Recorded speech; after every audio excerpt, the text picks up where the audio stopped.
How's it going, everyone? Since we finished Invincible Season 3, I figured it would be a good time to go back and finish another Amazon Prime show that we started covering and never went back to because we got sidetracked. Seeing how Season 2 of Fallout is premiering in less than 2 months, let's pick back up on Episode 7. But before, make sure you're subscribed with the bell on so that way you know each time a new video is uploaded. I know it's been a while since we watched or talked about the first season of Fallout, so make sure you go check out episodes 1 through 6 to make sure you're all caught up on what's going on so far. Opening the episode on 2 NCR Rangers scouring the desert sand for anything valuable they can smelt down before learning that they're not actually combat rangers but father and son. After a long day's work, deciding to call it quits. Sandra, we're home. Only problem is they aren't met by Sandra, but instead the ghoul enjoying a somewhat delicious looking meal. Sandra? Okay, thank God. I thought he was having Sandra's steak. Come on now. What else would you expect me to think? I come home from a hard day's work and see your scary ass sitting there instead of my daughter? Doesn't help that you're eating meat. However, he's not here for a fight. I'm just looking for information. I've said it once. Hell, I've probably even said it every episode so far, but the ghoul is one scary mofo. Just him asking basic questions sends shivers down your spine like you did something wrong. What did you say the name of your eldest was? Was it Rufus? I didn't say. That must make you Tommy. It gives the same vibes as Hans does in Inglourious Bastards.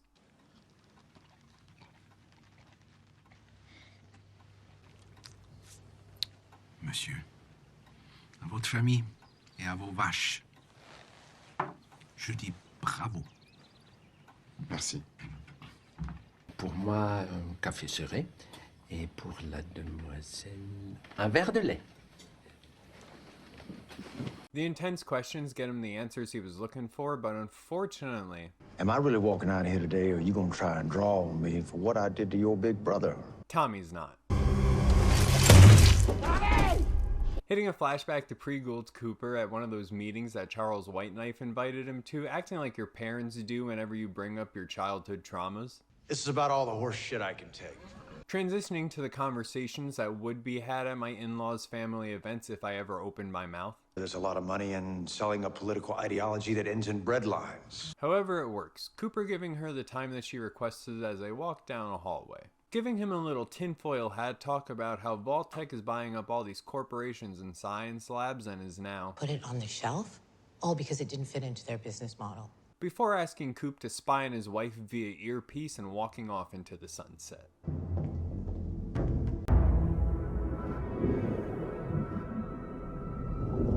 After the intro, we're brought back to present-day Lucy being condemned after visiting the restricted level 12 of Vault 4. This part of the episode is kind of annoying to me. They show her this holotape with the history of level 12. And hybridizing humans with radioactive resistant species still has potential.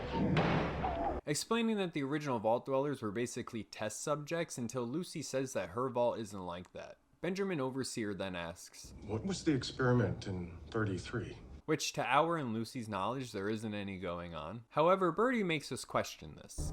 Your ignorance cannot excuse your cruelty. Continuing to love the vault life, Maximus is just sitting there chilling, waiting for Lucy to get back to... Make my cock explode? Eating his popcorn, hearing and seeing Lucy being forcefully taken away, he decides that it's time to take action. Not before getting one last scoop of popcorn, though. Back on the surface, Thaddeus is still carrying the head to home base with CX-404 hanging on his tail, taking a break to check out his severely disfigured and infected foot. I'm gonna fucking die. Thaddeus, being annoyed by 404, decides to be the biggest piece of shit, throwing the poor pup in a Nuka-Cola cool. You can breathe in there, right? Okay, at least he made sure he was okay, but still unforgivable behavior. Can we get a screw Thaddeus in the comments, please? Lucy is now on trial, being strapped to a metal bar in the middle of the vault like she's about to fight a lion at the Coliseum. Birdie going on this huge rant, Overseer Benjamin comes in to do the honors of sentencing her to death. By banishment to the surface! So the whole Vault 4 experience seems to be just like some cheap gag they wanted to throw into the show. With all the weird mutations and Maximus's vault vault life. But before you're all in the comments going, actually, there's more to Vault 4 than just cheap gags. Yes, I know this. The point of Vault 4 is to show that Vault-Tec can't be trusted. I think we all know this. But at the same time, there was essentially a whole episode and a half dedicated to Vault 4. I'd say about 6 to 10 minutes of it were actually talking about what's happening in Vault 4, and the rest were just silly little gags of the Vault 4 dwellers. I don't know. It might just be me, but I feel like they could have used that time to build more suspense than just making cheap gags like these. Surface! If they continued to do more comedic moments like this one when Lucy is telling Maximus that he should just stay in the vault, my friend really likes it here, and he's a good person. And then this happens, Let her go! Only you. that shit made me laugh so hard. He just comes in going crazy, ready to save the day, and hits us with, Oops, sorry. once he finds out they're returning her to the surface. Back on top, Lucy uses her charisma points to have Maximus return the fusion core, since without it, Their auxiliary power will only last a few days. ultimately deciding to do it. Thaddeus, limping his way through the wasteland, ends up meeting with our boy, the chicken lover, trying to unalive himself just before sprinting his way to Thad. Excuse me! Don't kill me. I'm a doctor. I can help you. For some reason, deciding to follow him into an abandoned house before pulling his gun and asking Chicken Man the right questions. What stopped me from just killing you, taking your whole thing of drugs? But then gets a correct answer in return, Not many people know the difference between the noxious and the benign. offering up his fusion core and taking the fattest hit off of the Pendreman. I'm sorry. Little does Thaddeus know, he'll be ending up like Coop. That's why Chicken Man tells him, Shane Sands, this is radioactive as hell. Well, you don't have to worry about that anymore, do you, buddy boy?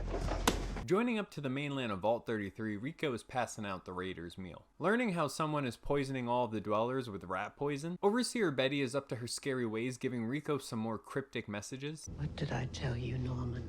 Words have meaning. Deciding to have dwellers pack up and move to separate vaults, but only some of them, for repopulation purposes. None of this is sitting right with Rico, so he decides to take a trip over to Chet. Only problem is, Chet's going to a new vault. So you're just gonna forget about everything we've seen? I feel like this is a good moment for a fresh start. Rico hitting him with the facts that we're all thinking. You're a coward. That's right, let the coward Chet move to the new cult location with Patchy the Pirate back there. Are ya ready, kids? Our boy Cooper just arrived too. Red Rocket! Yum! Discovering poor 303 trapped in the cooler. Let's go find your daddy. Pre-Gold Cooper is at home staring at Barb's Pip-Boy in the earpiece like it's the Green Goblin's mask talking to him. Coward. You make me sick. Testing out the earpiece before his dog runs up, deciding to show him the way. You're right, Roosevelt. What are you thinking? Something just truly doesn't sit right with him. No dogs in the vault, huh? So he decides to dig out the earpiece, and to be fair, if somebody told me we couldn't have the dogs or the cats in the vault with us, I would take my chances to have some irradiated cats up on the surface. Breaking our hearts at the end of this scene. I'm sorry, dog meat, but you ain't him. Coming back from our commercial break because I'm too poor to afford ad-free Prime, we got Thaddeus hanging out with Fred Armisen at like a radio station, it looks like, talking about old music. With Lucy and Max approaching, the radio DJ gets scared, closing down the shop while Thaddeus misses every single shot.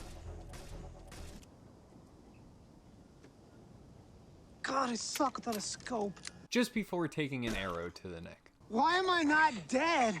My question exactly. Pulling it out to find a self-healing wound, I'm taking it that Thaddeus is a ghoul now. Unfortunately, timing is terrible as the Brotherhood ship comes flying above. They'll kill me if they find out. Taking an L, Maximus tells Thaddeus to run, turning in the head to the Brotherhood, not before getting his longed Lucy kiss though, with Fred standing and staring at them. I'm sorry, I don't care, but Fred Armisen is such an unsettling person to me. No matter what he stars in, even Portlandia, he just sends shivers down my spine. The transferring of Vault 33 to their new homes are here, and everybody doesn't really seem to mind it except for Woody. I'm not going.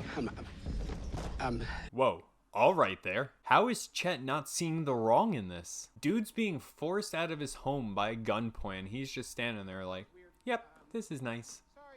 I got a one-eyed wife. Deciding the overseer of 32 being Patchy the pirate, finally giving Rico the look of, yeah, maybe you were right. With all of these distractions going on, Rico decides to be a man's man and hack into Betty's computer. Which I have to say, I love that they use the continuity of making him hack into it the same way you have to hack into the terminals in the games. Once in the mainframe, he decides to send a message to the overseer Vault 31, getting an instant reply but then instantly fucking it up, or so they make it seem.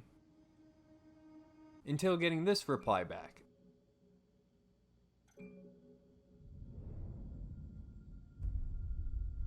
As the vault doors open, you have this insane moment of suspense. Seeing Rico start to wander in as the door closes behind him.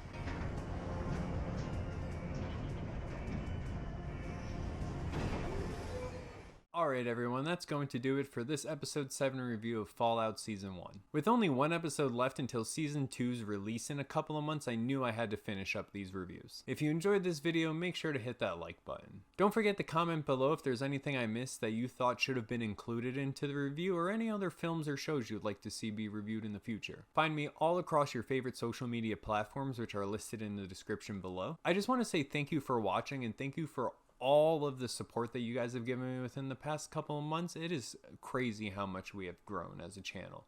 But until next time, I love you guys and I will see you later. Peace. Destruction. I'm here because I enjoy this. The truth is, I want you to resist.